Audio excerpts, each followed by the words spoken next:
नमस्कार दोस्तों आज से हम एमपी जीके के एमसीक्यू की एक नई सीरीज शुरू कर रहे हैं जिसमें हम लगभग 1100 से अधिक एमपी जीके के क्वेश्चन को डिस्कस करेंगे। और इस सीरीज के अंतर्गत आपका जितनी भी एमपी जीके के ऑब्जेक्टिव की बुक आती है जैसे परीक्षा धाम, पुणेकर और महावीर, उन सभी बुक्स का यहाँ पर निचोड़ होने वाला है जो आपके एमपी पटवारी के लिए अति महत्वपूर्ण क्लास होने वाली है। तो सबसे पहला क्वेश्चन आपके सामने आता है कि 2011 की जनगणना के अनुसार मध्य प्रदेश का जनसंख्या की दृष्टि से भारत में कौन सा स्थान है। मोस्ट इंपोर्टेंट क्वेश्चन है, तो याद रखना है कि अगर 2011 की जनगणना के अनुसार पूछा है तो मध्य प्रदेश का कौन सा स्थान था, छठवां स्थान। लेकिन अगर आपसे वर्तमान में पूछे कि वर्तमान में मध्य प्रदेश का कौन सा स्थान है, तो याद रखना है वर्तमान में जो मध्य प्रदेश है ये जनसंख्या की दृष्टि से भारत में 5वां स्थान रखता है। और अगर 2011 की जनगणना के अनुसार बात करें तो छठवां स्थान था।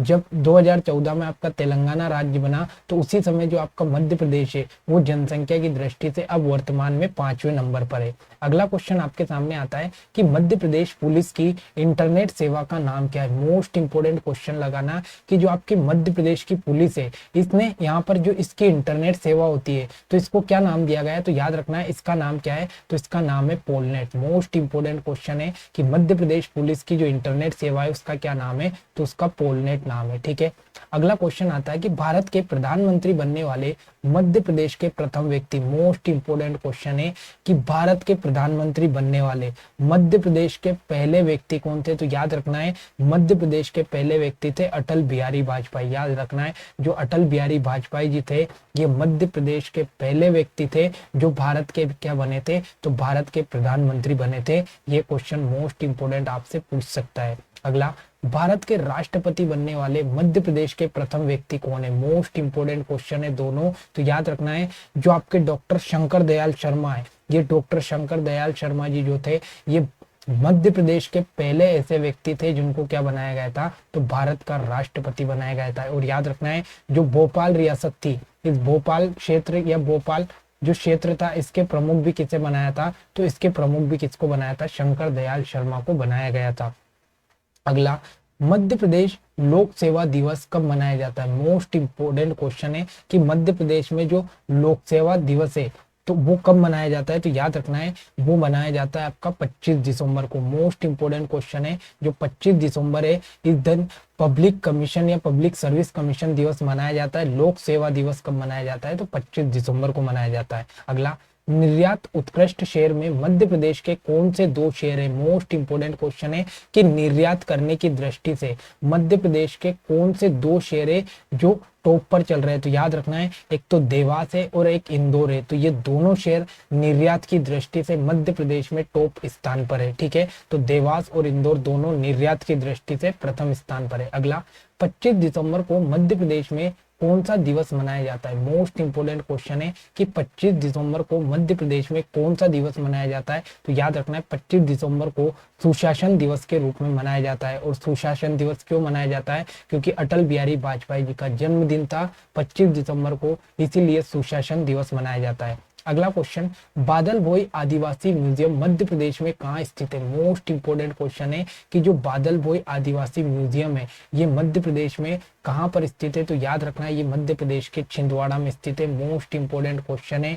और याद रखना है एमपीपीएससी 2020 में ये क्वेश्चन पूछा गया है कि बादल भोई आदिवासी म्यूजियम कहाँ पर है, तो ये छिंदवाड़ा में स्थित है। अगला क्वेश्चन, विंध्य का शेर उपनाम से ख्याति प्राप्त करने वाले व्यक्ति कौन है। मोस्ट इंपोर्टेंट क्वेश्चन है कि किसे विंध्य का शेर कहा जाता है, तो याद रखना है जो आपके श्रीनिवास तिवारी जी है, इन श्रीनिवास तिवारी जी को क्या कहा जाता है, तो इनको विंध्य का शेर नाम दिया गया। मोस्ट इंपोर्टेंट क्वेश्चन है कि विंध्य का शेर किसे कहते हैं, तो श्रीनिवास तिवारी को कहते हैं।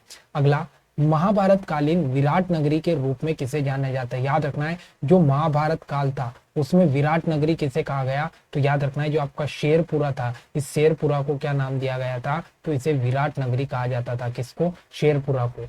अगला, मध्य प्रदेश के किस जिले को आंवला जिले के नाम से जाना जाता है? मोस्ट इंपोर्टेंट क्वेश्चन है कि मध्य प्रदेश का वो कौन सा जिला है जिसको आंवला जिले की संज्ञा दी गई। तो याद रखना है जो मध्य प्रदेश का पन्ना जिला है, इस पन्ना जिले को क्या कहा गया? तो ये आंवला जिला कहलाया। और याद रखना है मध्य प्रदेश में जो हीरे का उत्पादन है ये सबसे ज्यादा कहाँ पर होता है? तो पन्ना जिले में ही होता है। मोस्ट इंपोर्टेंट याद रखना है। तो याद रखना है आंवला जिला कौन सा है? तो पन्ना है।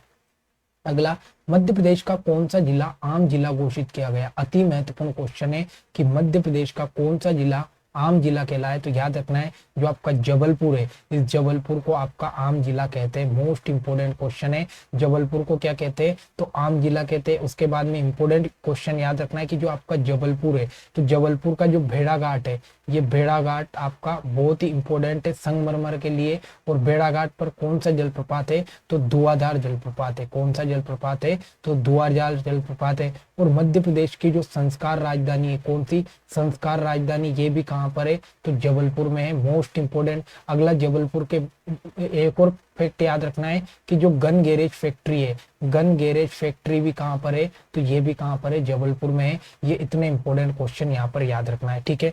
अगला, एशिया का सबसे बड़ा कीचड़ बांध मिट्टी से निर्मित कहाँ पर स्थित है? मोस्ट इंपोर्टेंट क्वेश्चन है। तो याद रखना है जो एशिया का सबसे बड़ा कीचड़ का बांध है ये कहाँ पर बनाया गया? तो ये भीमगढ़ में बनाया गया। और भीमगढ़ कहाँ पर है? तो सिवनी जिले के अंतर्गत आता है। मोस्ट इंपोर्टेंट क्वेश्चन है कि एशिया में जो सबसे बड़ा कीचड़ का बांध है ये कहाँ बनाया? भीमगढ़ में। भीमगढ़ कौन से जिले में आता है? सिवनी जिले में। और कौन सी नदी पर बनाया? तो बेनगंगा नदी पर बनाया गया। मोस्ट इंपोर्टेंट क्वेश्चन है। और इसी बेनगंगा नदी पर सन 1923 में, कब? सन 1923 में पहली नहर बनाई गई थी। पहली नहर बनाई गई थी इसी बेनगंगा नदी पर। तो ये इंपोर्टेंट पॉइंट है। अगला, दुनिया की सबसे बड़ी चाय की पार्टी मध्य प्रदेश में कहाँ हुई? मोस्ट इंपोर्टेंट क्वेश्चन है कि जो दुनिया की सबसे बड़ी चाय की पार्टी है ये मध्य प्रदेश में कहाँ पर हुई? तो ये इंदौर में हुई। मोस्ट इंपोर्टेंट याद रखना है दुनिया में सबसे बड़ी चाय की पार्टी कहाँ पर हुई? आपकी इंदौर में। मोस्ट इंपोर्टेंट क्वेश्चन है, ठीक है। और जो आपका पाताल पानी है, ये पाताल पानी जो जल प्रपात है ये इंदौर जिले के अंतर्गत जो मऊ आता है इसी मऊ में। और याद रखना है इसी मऊ से आपकी कौन सी नदी निकली है? चंबल नदी निकली है। इसी मऊ से आपकी कौन सी नदी निकली है? तो शिप्रा नदी निकली है। तो ये इंपॉर्टेंट फैक्ट आपको याद रखना है। और पाताल पानी किस नदी पर है? तो ये आपका चंबल नदी पर स्थित है। अगला, मध्य प्रदेश के किस जिले का आकार उड़ते हुए पक्षी जैसा है? मोस्ट इंपोर्टेंट क्वेश्चन है कि याद रखना है जो मध्य प्रदेश का कौन सा ऐसा जिला है जो आपको देखने में उड़ते हुए पक्षी जैसा दिखाई देता है? तो याद रखना है जो आपका बालाघाट जिला है। अगर इसको ध्यान से देखोगे तो इसका जो आकार है उड़ते हुए पक्षी जैसा दिखाई देता है, या फिर इसको उल्टा करके देखोगे तो भारत के मैप जैसा भी बालाघाट जिले का आकार दिखाई देता है। अब आपसे पूछे कि जो बालाघाट जिला है, तो ये जो बालाघाट जिला है ये कौन से दो राज्यों से लगता है? तो याद रखना है ये एक तो छत्तीसगढ़ से लगता है और एक इसकी सीमा महाराष्ट्र से लगती है। तो याद रखना है बालाघाट जिला दो जिलों से लगता है, सॉरी दो राज्यों से लगता है, छत्तीसगढ़ और महाराष्ट्र से। और इसका जो आकार है ये उड़ते हुए पक्षी जैसा है। अगला, मध्य प्रदेश में पंचायती राज दिवस कब मनाया जाता है? मोस्ट इंपोर्टेंट क्वेश्चन है कि जो आपका मध्य प्रदेश है इसमें पंचायती राज दिवस कब मनाया जाता है? तो याद रखना है जो आपका 25 जनवरी है, इसी 25 जनवरी को मध्य प्रदेश में पंचायती राज दिवस मनाया जाता है। अति महत्वपूर्ण क्वेश्चन आपका यहाँ से दिवस से बन सकता है। अगला, कुंवर चैन सिंह को निम्नलिखित में से किस उपनाम से जाना जाता है? मोस्ट इंपोर्टेंट क्वेश्चन है। तो याद रखना है जो कुंवर चैन सिंह है इसको किस नाम से जाना जाता है? तो इसको मध्य प्रदेश के मंगल पांडे के नाम से जाना जाता है। तो याद रखना है जो मध्य प्रदेश के मंगल पांडे वो कौन कहलाए? तो ये कुंवर चैन सिंह कहलाए। ये मोस्ट इंपोर्टेंट क्वेश्चन आपके सामने बन सकता है।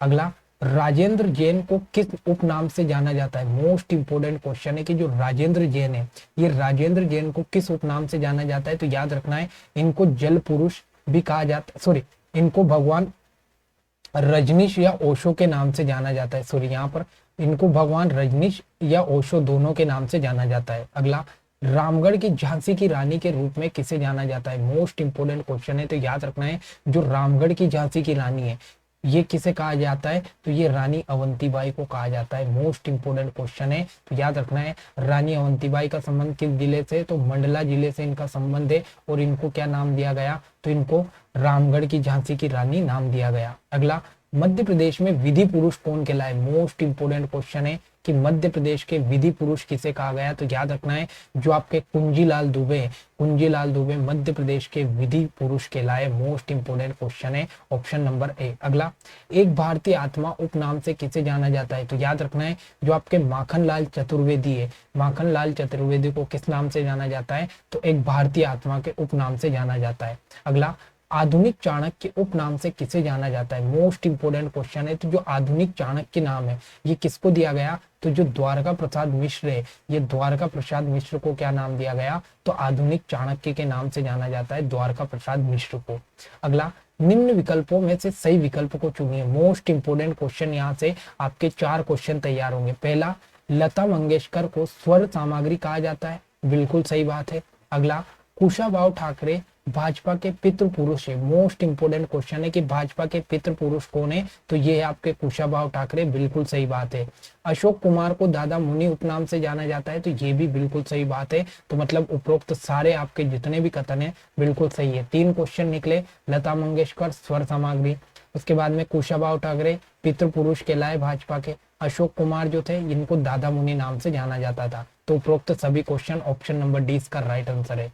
अगला क्वेश्चन कि मध्य प्रदेश में जेम्स एंड ज्वेलरी पार्क किस शहर में स्थित है? मोस्ट इंपोर्टेंट क्वेश्चन है कि जो मध्य प्रदेश है, इस मध्य प्रदेश में जेम्स एंड ज्वेलरी पार्क कहां पर बनाया जा रहा है? तो मोस्ट इंपोर्टेंट याद रखना है, मध्य प्रदेश का जो इंदौर है, इंदौर में क्या बनाया जा रहा है? तो जेम्स एंड ज्वेलरी पार्क बनाया जा रहा है। मोस्ट इंपोर्टेंट, और याद रखना है इंदौर एकमात्र ऐसा शहर है जहां पर एक तो IIT भी स्थित है और IIM भी है। क्या है? IIM भी है। तो याद रखना है मध्य प्रदेश देश का एकमात्र ऐसा शहर है जहां पर IIT और IIM दोनों है। वहीं अगर हम बात करें रायसेन की, तो ये जो आपका रायसेन है इसी जिले में आपका क्या आता है? तो भीमबेटका आता है। रायसेन जिले में भीमबेटका आता है। उसके बाद रायसेन जिले की बात करें तो रायसेन जिले का एक गांव है कुमरा गांव। यह कुमरा गांव जो है यहाँ से एक नदी निकलती है जिसका नाम है ताप्ती नदी। ताप्ती नदी, सॉरी ताप्ती नदी नहीं है, यहाँ से बेतवा नदी निकलती है। तो याद रखना है कुमरा गांव से कौन सी नदी निकलती है? बेतवा। तो याद रखना है जो रायसेन का कुमरा गांव है यहाँ से निकली है आपकी बेतवा नदी। भीमबेटका रायसेन जिले में आता है। ये आपका मोस्ट इंपोर्टेंट क्वेश्चन है, ठीक है। और अगर हम बात करें विदिशा की, तो विदिशा में एक शहर आता है जिसका नाम है गंज बासोदा।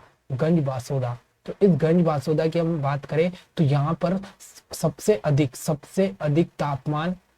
अधिक तापमान दर्ज किया गया। सबसे अधिक तापमान क्या किया? दर्ज किया गया गंज बासोदा में। तो ये इंपॉर्टेंट क्वेश्चन आपको याद रखना है। और जेम्स एंड ज्वेलरी पार्क कहाँ बनाया जा रहा है? तो इंदौर में। अगला, निम्नलिखित में से कौन भारत का शेक्सपियर उपनाम से जाना जाता है? तो यह आप सभी जानते हैं कि जो कालिदास जी है, इन कालिदास जी को क्या कहा जाता है? तो इनको शेक्सपियर कहा जाता है। उसके बाद में हम बात करें तात्या टोपे की, तो तात्या टोपे की समाधि कहाँ पर है? तो इनकी समाधि है शिवपुरी। कहाँ पर है? शिवपुरी में इनकी समाधि है, ठीक है। अगला क्वेश्चन है मध्य प्रदेश में मसाला पार्क कहाँ पर स्थित है? मोस्ट इंपोर्टेंट क्वेश्चन है कि मध्य प्रदेश में जो मसाला पार्क है ये कहाँ पर है? तो याद रखना है मसाला पार्क कहाँ पर है? तो ये छिंदवाड़ा में है। Most important question. और अभी मैंने छिंदवाड़ा के बारे में बताया कि यहाँ पर बादल भोई, कौन सा? बादल भोई संग्रहालय स्थित है। Most important. और छिंदवाड़ा का एक गाँव है जिसका नाम है पातालकोट। पातालकोट, तो याद रखना है जो पातालकोट है, इस पातालकोट में एक जनजाति रहती है जिसका नाम है भारिया जनजाति। और भारिया जनजाति सबसे पिछड़ी जनजाति है मध्य प्रदेश की। मोस्ट इंपोर्टेंट क्वेश्चन याद रखना है, ठीक है। वहीं भोपाल की हम बात करें तो भोपाल में वन विहार राष्ट्रीय उद्यान है। कौन सा? वन विहार राष्ट्रीय उद्यान कहाँ पर है? तो ये भोपाल में स्थित है। और शेर का एकमात्र ऐसा राष्ट्रीय उद्यान जहां पर सर्प उद्यान बनाया गया। उसके बाद में शेर के बीचों बीच स्थित एकमात्र राष्ट्रीय उद्यान मध्य प्रदेश का, तो ये भोपाल से याद रखना है। अगला, मध्य प्रदेश में प्लास्टिक पार्क कहाँ पर प्रस्तावित है? मोस्ट इंपोर्टेंट क्वेश्चन है कि मध्य प्रदेश में जो प्लास्टिक पार्क है ये कहाँ पर प्रस्तावित है? तो याद रखना है जो मध्य प्रदेश में तामोट है जो कि रायसेन जिले में आता है, तो ये यहाँ पर प्लास्टिक पार्क बनाया जाएगा। तो जो तामोट है वो कहाँ आता है? रायसेन में आता है। और यहाँ पर क्या बनाया जाएगा? Plastic park.